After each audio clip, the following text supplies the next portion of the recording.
Sejam muito bem-vindos ao Mesa de Debates. Aqui quem está falando é o Guilherme. Vamos começar aqui a nossa programação da semana, trazendo aqui os debates, as conversas a respeito das eleições 2024, entrevistando aqui os candidatos aí que irão concorrer aí ao pleito, né, desse ano, né, nas eleições municipais. E no dia de hoje eu estou aqui com a Jeane, né? Ela que está lançando aí a sua candidatura, né? Pela da CST aí pela Legenda Democrática, né? Do PSTU. E vamos conversar um pouco com ela sobre a sua candidatura, né? Então, Jane, por favor, antes da gente começar, por favor, fale um pouquinho de você, tá onde é a sua candidatura e, né, se apresente, por favor. Bom, Guilherme, antes de qualquer coisa, queria agradecer esse espaço, né? Você aí sempre uma referência para dar vozes à esquerda independente, mais uma vez aí chamando as candidatas da CST a apresentar a nossa visão sobre as eleições.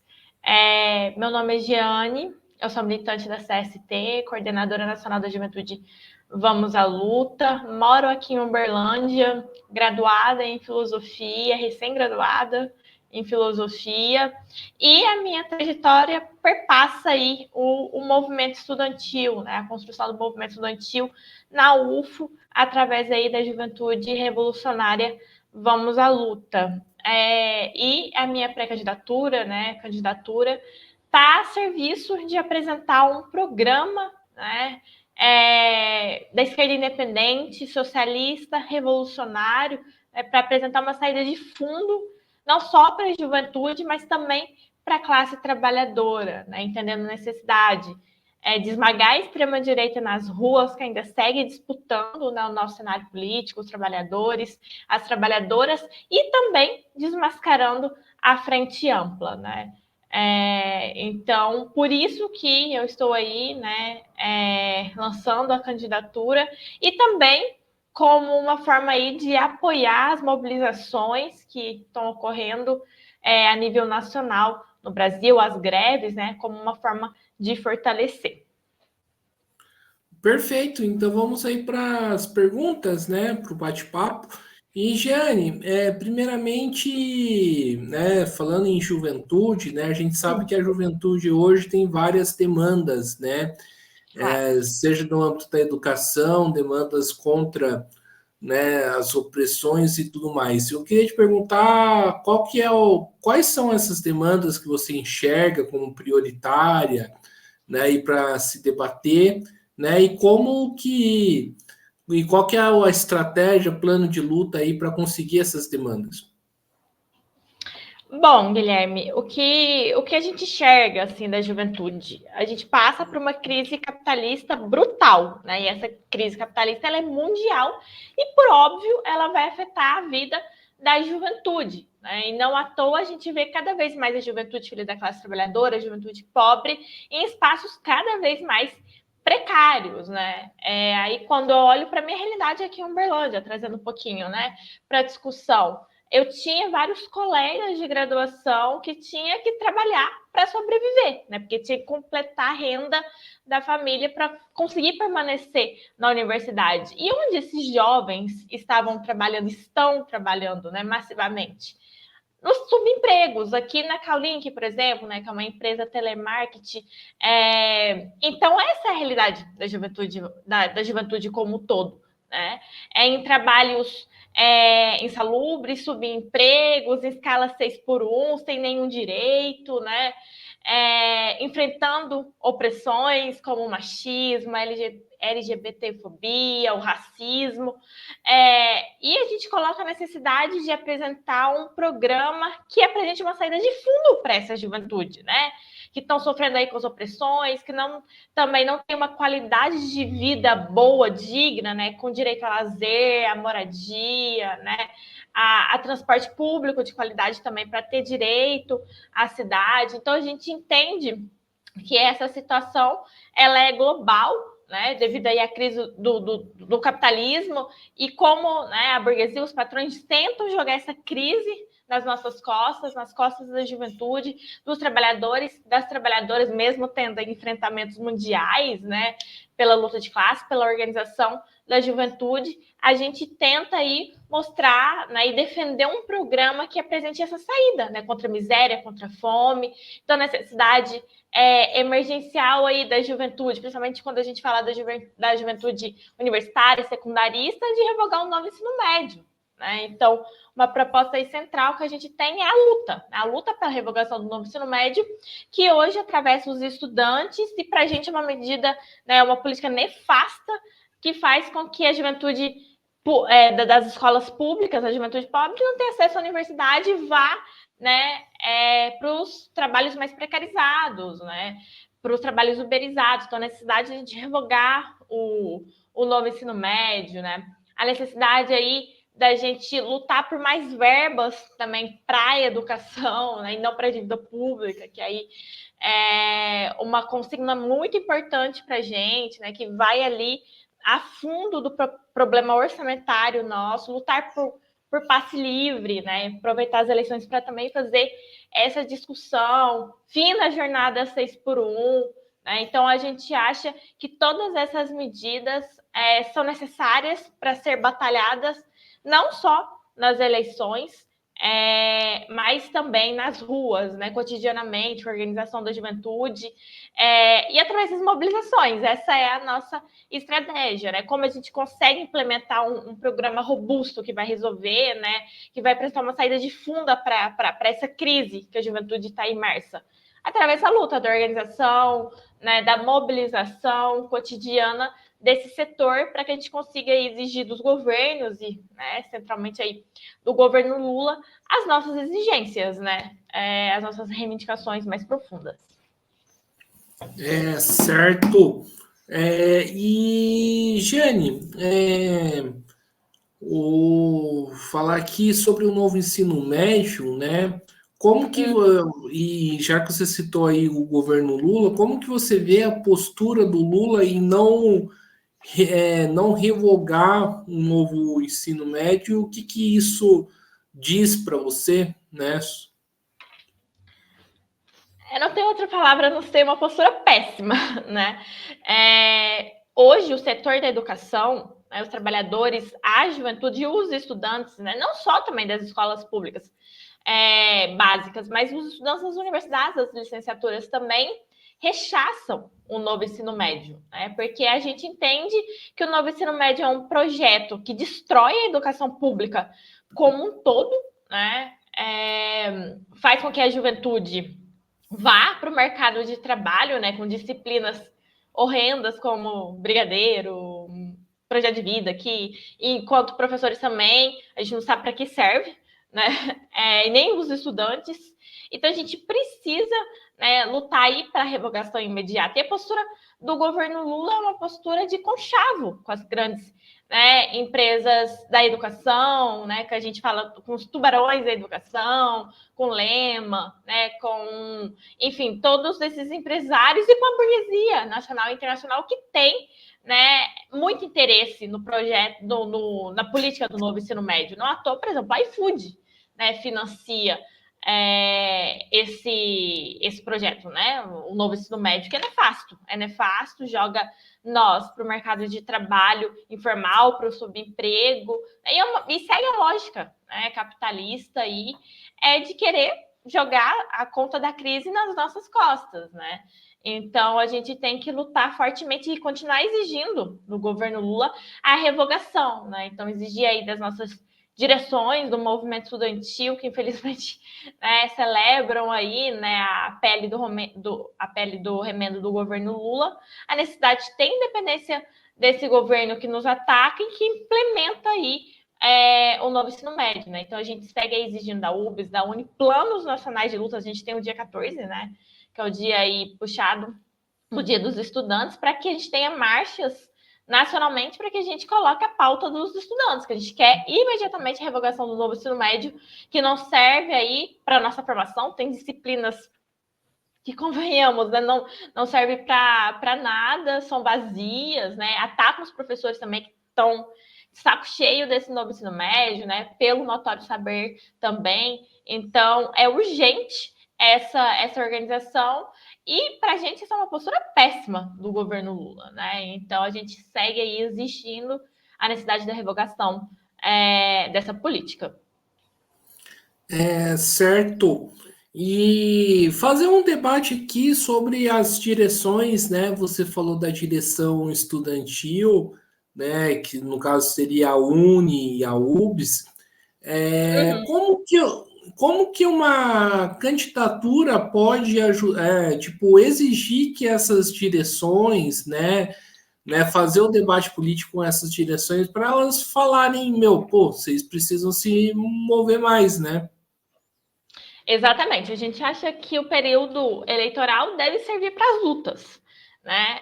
Então, a gente está próximo do dia 14, né? As nossas candidaturas estão a serviço da construção do dia 14, que é o dia aí dos estudantes, dia histórico, né? Não o dia 14, é o dia 11, só que como caiu, né, no final de semana, o chamado está sendo para o dia 14, né? Então, que a gente construa, né, nacionalmente essa data.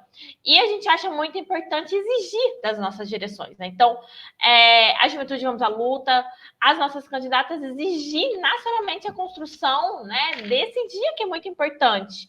Então, para a gente, as eleições também servem para a gente organizar a luta, mobilizar e também desmascarar essas direções, né?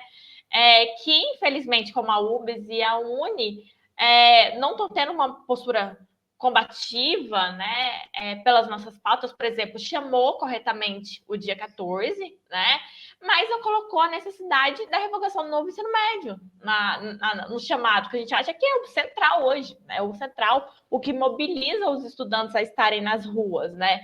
Então, a nossa candidatura está a serviço disso, de denunciar e de exigir dessas direções, né, que rompam com o governo Lula, porque são direções que compõem, né, hoje, quando a gente pensa na UNE, na UB, dirigida pelo PCdoB, pelo PT, são partidos que compõem e apoiam o governo Lula e que não possuem independência, né? Então, por isso a gente acha isso muito negativo, a questão, né, de não ter independência, porque o que faz essas direções não é mobilizar pelas pautas mais sentidas pelos estudantes, né, mas é blindar o governo Lula. Aí a gente pode ver isso em diversos exemplos, né? A gente teve aí o Colubes, né? Que é o Congresso dos Estudantes Secundaristas, e a gente viu claramente essa postura da UBS, né? De tentar blindar o governo Lula.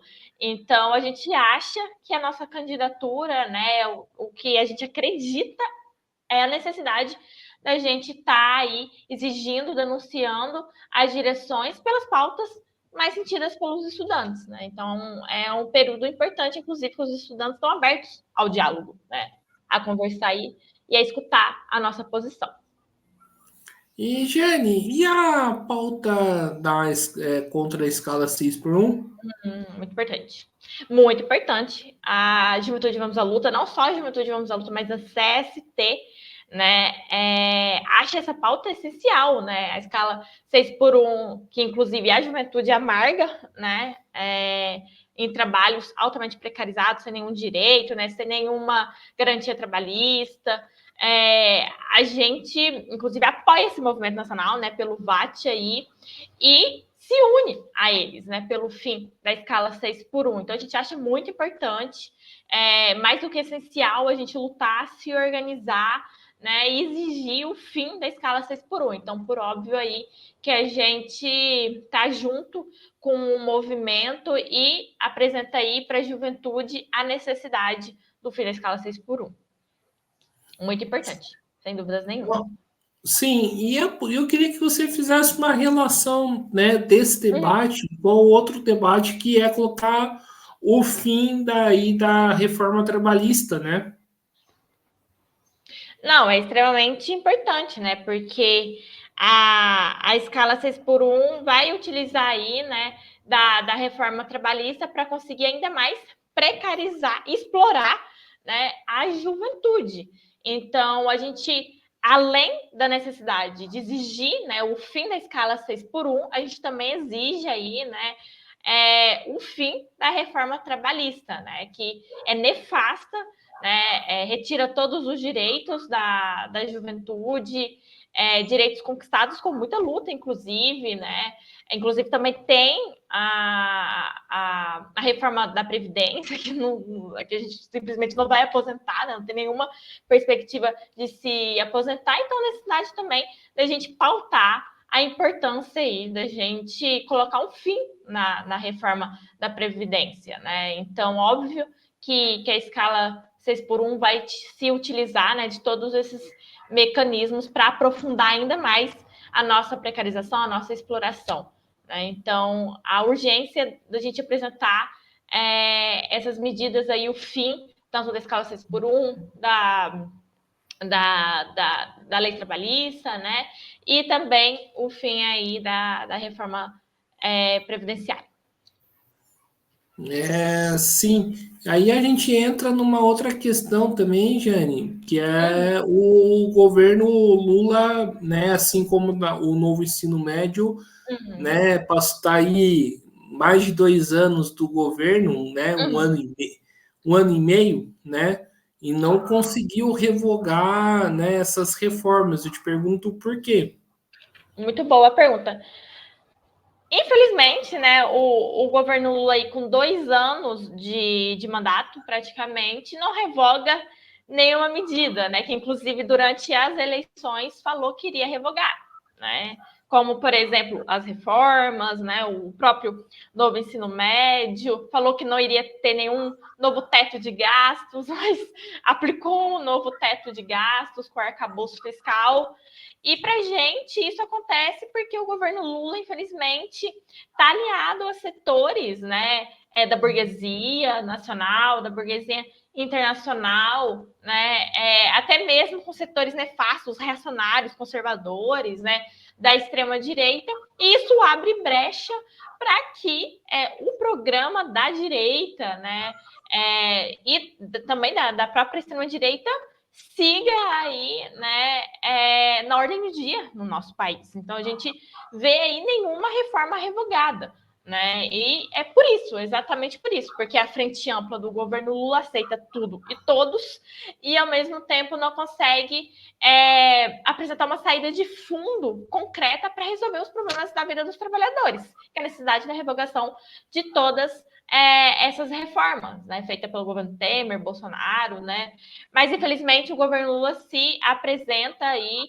bastante irredutível para que se revogue, né, todas essas contra-reformas, né, que a gente fala. E é justamente por isso, porque ele está em unidade com os patrões, né, e isso faz com que nós, juventude, trabalhadores, saímos perdendo bastante.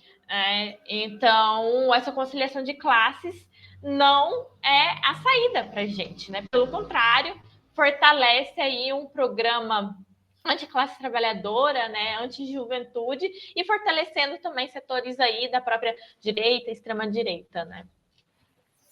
Sim, você falou aí do novo, né, desculpa, do arcabouço fiscal, né? E você acabou de contar para mim que acabou de se formar, né? E eu queria te perguntar como que o arcabouço fiscal está afetando a vida das universidades e, né, falar um pouco aí da mobilização que teve recentemente, né?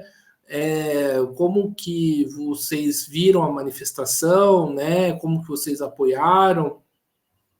Muito bom. O arcabouço fiscal é a espinha dorsal, né, da política econômica do governo Lula, que é uma política nefasta. Tanto é que a gente viu a greve das federais, que foi muito vitoriosa, muito importante, né? Que durou aí 3 meses, com setores técnicos em greve, com os docentes em greve, em alguns lugares com greve estudantil. O arcabouço fiscal foi aí a política que fez com que os trabalhadores entrassem em greve. Né? Então, essa greve enfrentou diretamente a política do governo Lula, que era uma política de não reajustar o orçamento das universidades, né?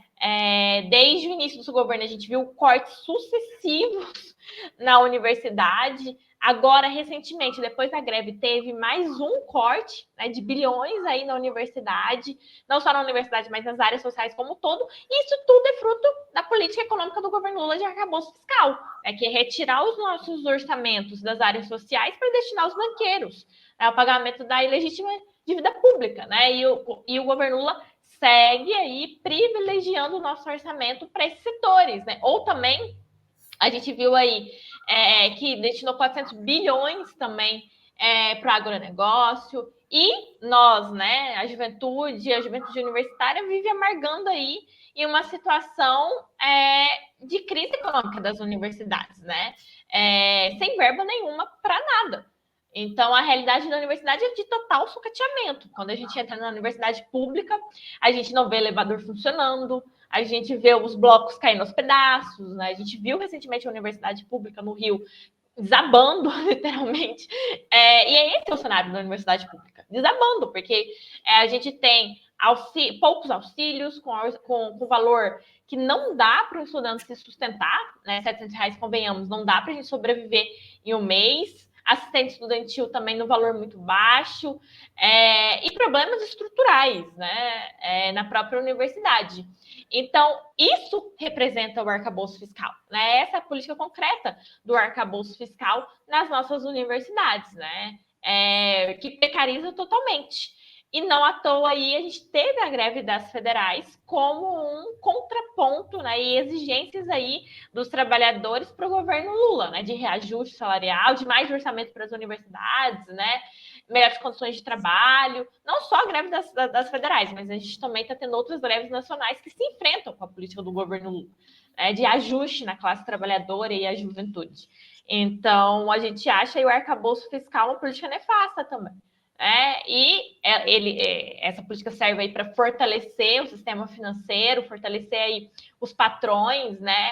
E a burguesia.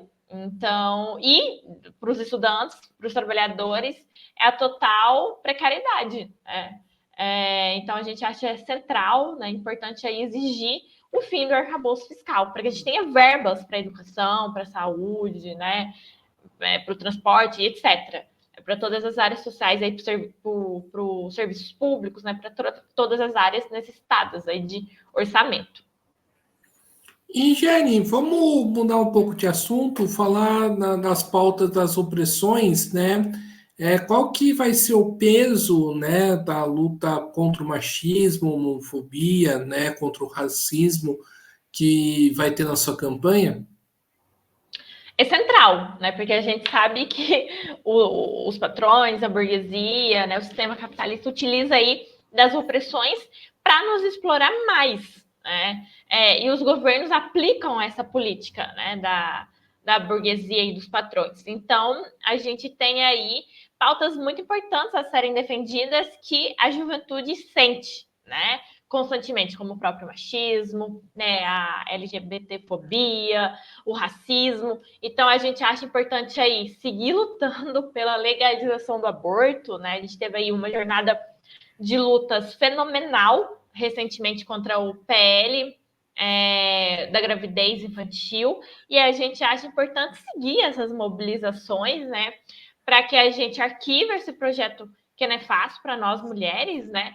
Mas que a gente também faça o debate político da necessidade da legalização do aborto, né? Que é uma pauta histórica aí do movimento feminista, por educação sexual nas escolas, contraceptivos gratuitos no SUS, né? A necessidade aí da gente lutar também por emprego, salário, né, igual para a negritude, para as mulheres, para os LGBTs que ia mais, né? Lutar também pelo fim do racismo, empregos dignos, né? Fim da PM, fim das operações policiais, né? Então a gente acha extremamente importante aí apresentar também um plano, né, de fôlego aí para a gente combater as opressões que está na raiz do sistema capitalista, né, historicamente, e que serve aí para que os patrões lucrem cada vez mais e nos explorem cada vez mais, né? Então a gente acha extremamente importante a gente combater todas as formas de opressão. Certo. E, Jane, a gente sabe que nessas eleições a extrema-direita vai muito fazer esse debate da questão da pauta dos costumes, né? E tem Uhum. muita gente que, né, infelizmente, né, gente do campo da esquerda, né, que acaba meio que ignorando isso, né?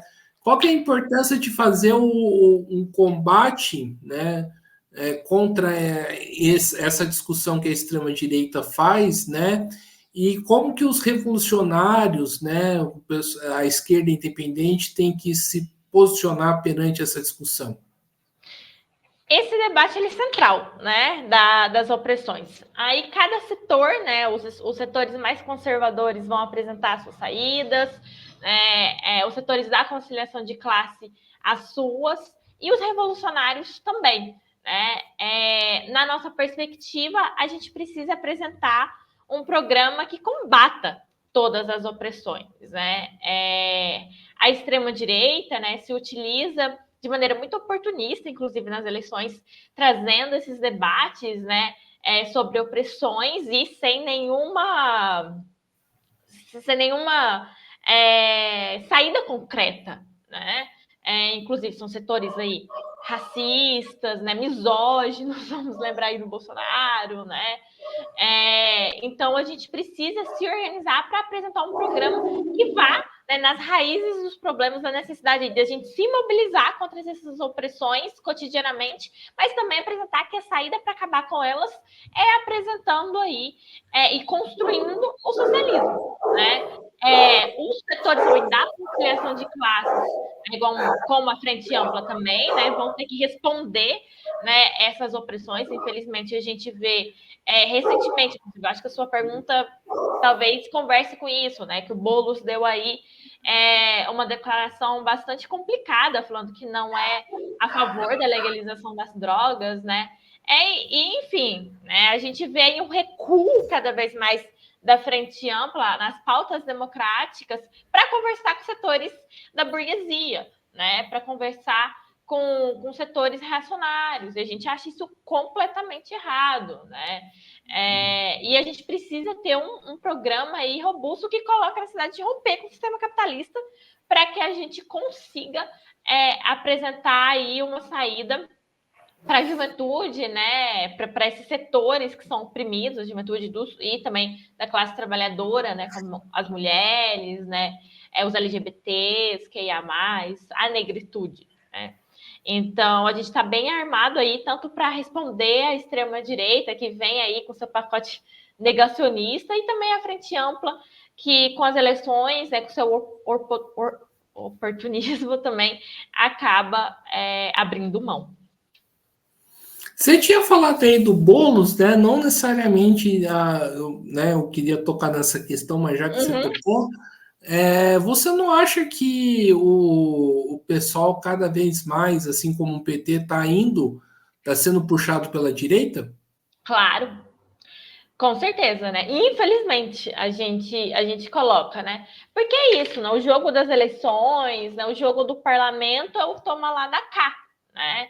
E, infelizmente, né, os setores da frente ampla cada vez mais cede, né, para esses setores da direita, da extrema-direita, que faz com que os seus programas sejam cada vez mais recuados, né, esvaziados programaticamente, né, com as demandas dos trabalhadores e da juventude. Né? Então, a gente já não vê mais os programas da frente ampla, colocando, por exemplo, a importante luta histórica do movimento feminista pela legalização do aborto, né? Ou pelo fim das operações policiais, o fim da PM, né? A importância da legalização das drogas, isso tudo tem um motivo, né? Porque esse setor da frente ampla está encoxado, né? Está encoxado com a burguesia ou com os patrões, né? Ou querem dar um aceno também a esses setores, né? Então eles não colocam mais essas pautas históricas do movimento social, né? Então, a gente acha isso muito prejudicial, né? Inclusive, denunciamos e colocamos aí como exigência a necessidade, né, da gente colocar todas essas pautas aí na ordem do dia, né? Tanto a legalização do aborto, legalização das drogas, né? Fim da PM, que são questões muito importantes que acabam que esses setores abrem mão aí para fazer essas unidades. E, Jane, a gente está numa eleição municipal, né? Eu queria te perguntar o seguinte, como que está aí a disputa, né, em Uberlândia, né, e quais são as forças aí que estão aí na disputa, né? Como que você avalia essas forças? Sim, aqui em Uberlândia a gente vai ter uma representação do cenário nacional, né? Como a CST Juventude Vamos à Luta está avaliando e caracterizando no processo eleitoral, que vai ser extremamente polarizado, né? Aqui em Uberlândia nós vamos ter uma candidatura da Frente Ampla, né, encabeçada aí pelo PT e Unidade com o PSOL, Reis, PCdoB, PSD, inclusive, né, um partido aí patronal, e do outro lado a gente vai ter a candidatura aí que conversa com a extrema-direita, né, que é uma unidade aí com o PP e com o PL, né, inclusive essa chapa é de reeleição da nossa cidade. Hoje a gente tem um governo, né, uma administração aqui da cidade que é do PP, e eles lançam aí um novo nome para a prefeitura para disputar as eleições, né? Então a gente vai ter um cenário bastante polarizado aqui na cidade e a gente vai ter uma tarefa muito importante com a nossa candidatura aqui, que colocar a necessidade da gente esmagar a extrema-direita, que governa, né, aqui Uberlândia há anos, inclusive, que coloca aí a gestão da cidade a serviço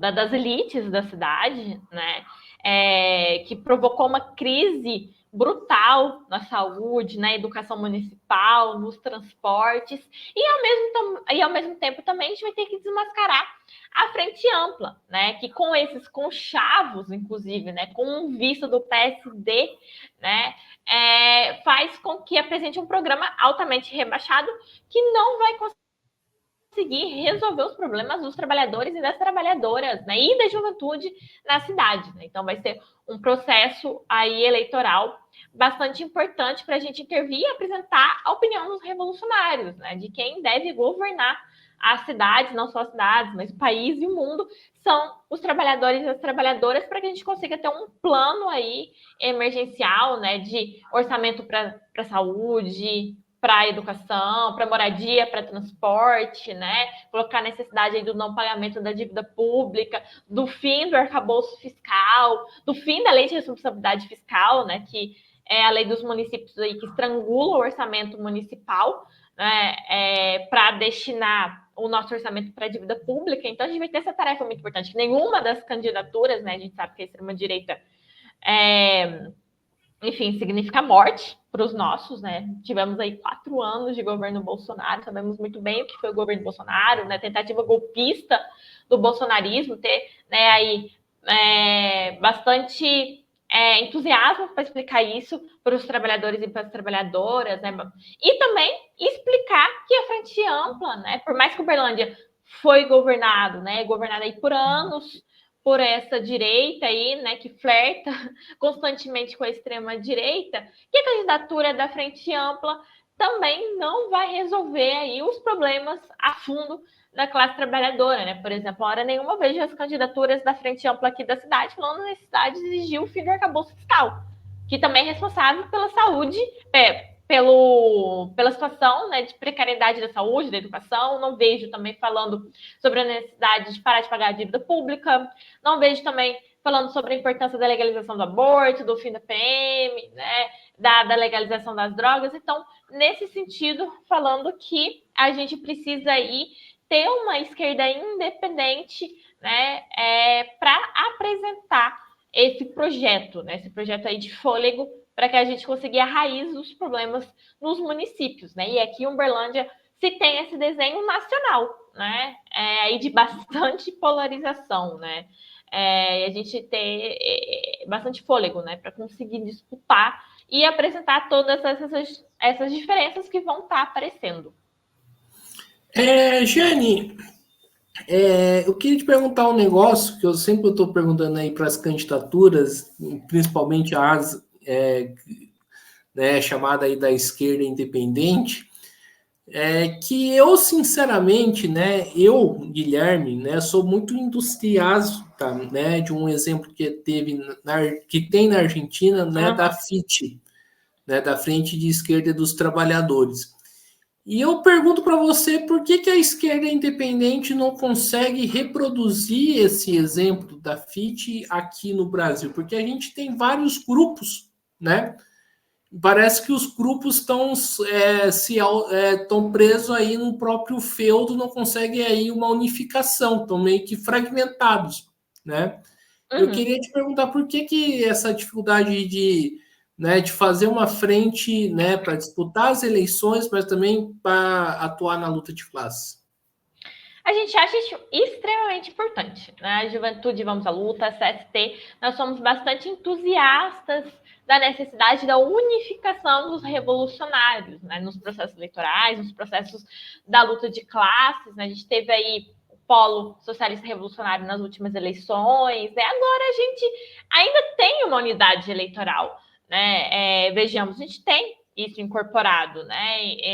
Em diversas cidades, a gente, o polo aí da esquerda independente que é unificado aí, né, com a CST, PSTU, SOB, MRT, Emancipação Socialistas, em muitas cidades a gente vai fazer campanha para um candidato a vereador, né? Então a gente acha que isso é um possível, né, embrião, assim, óbvio que a gente tem que amplificar, né, aprofundar, mas já tem ali uma certa unidade que a gente precisa valorizar. Mas nós, a CST, sempre, né, reivindicamos a importância da unidade dos revolucionários.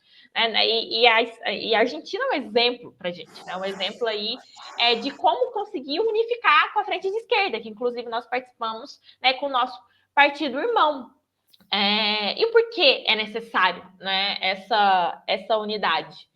Para que a gente consiga ter um plano unificado aí para derrubar a extrema-direita e também, né, um setor unificado para a gente desmascarar a frente ampla. Né? Então, nós somos bastante entusiastas, né, não só no período eleitoral, mas no cotidiano, para que a gente tenha uma frente de esquerda e a gente segue dialogando com todos os setores, né, independente dos governos, para que a gente tenha essa frente, né, ou seja lá o nome que der, polo, enfim, tanto faz, né, mas a gente segue aí disputando, né, e conversando com todos os setores para que a gente mantenha essa unidade.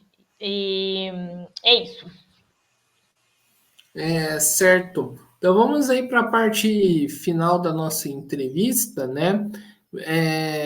Falando nessa frente de esquerda na FIT da Argentina, é, eu sinceramente acho que a esquerda majoritária no Brasil está muito preso à lógica de que iremos derrotar a extrema direita Uhum, nas urnas, né? Eu queria te uhum. perguntar o seguinte, né? Qual que é a importância do exemplo da FIT aí para o Brasil, né? E principalmente da luta dos trabalhadores argentinos contra o Milei?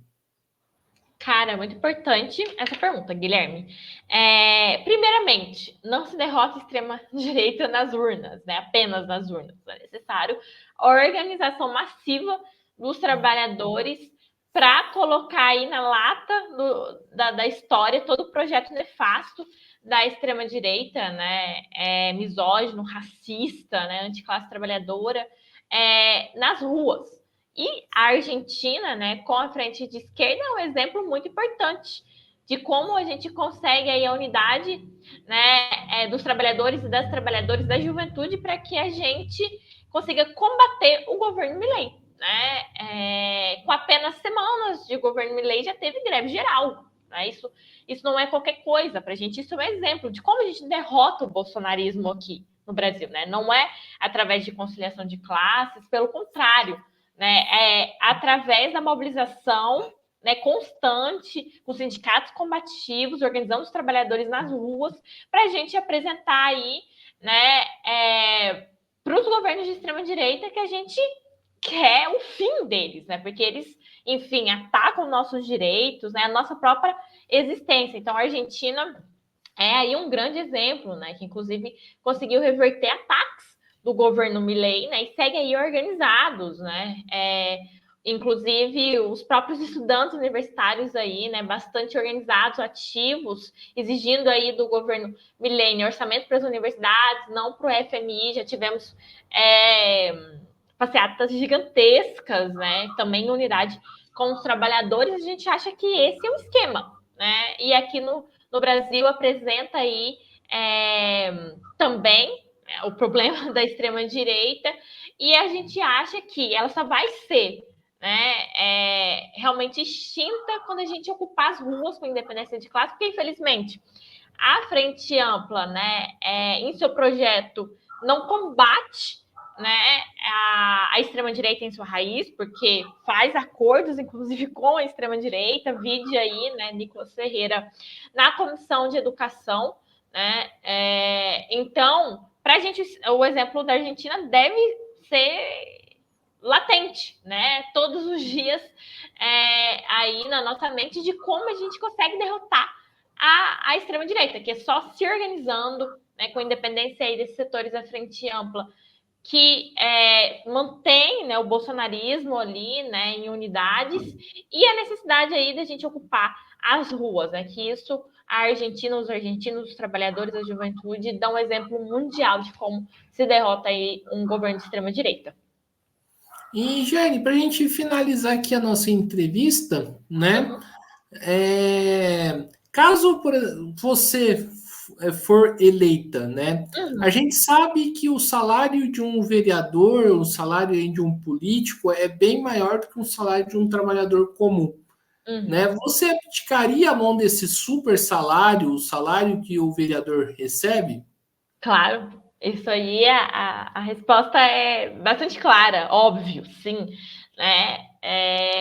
Se a CST tiver, e já teve, né, inclusive, candidaturas, a nossa primeira tarefa é abdicar dos super salários, né? Porque na nossa perspectiva a gente precisa ter, né, uma vida da classe trabalhadora, né, próxima à classe trabalhadora, sentindo as demandas da classe trabalhadora, né? Então, isso é um princípio muito importante para a gente, enquanto socialistas e revolucionários, abdicar desses super salários aí que enriquece cada vez mais os políticos, né? Então, para a gente, sem dúvidas nenhuma, é fundamental abdicar aí desses super salários que não nos acrescenta em nada, né? Pelo contrário. Então, obviamente, eu abdicaria aí. Seria a primeira medida, inclusive. Então, perfeito. Então, estamos encerrando aqui mais uma entrevista do Mesa de Debates. Quero aqui agradecer a participação da Giane, né? Gostei aqui da nossa conversa e passo a palavra aí para ela fazer suas considerações finais.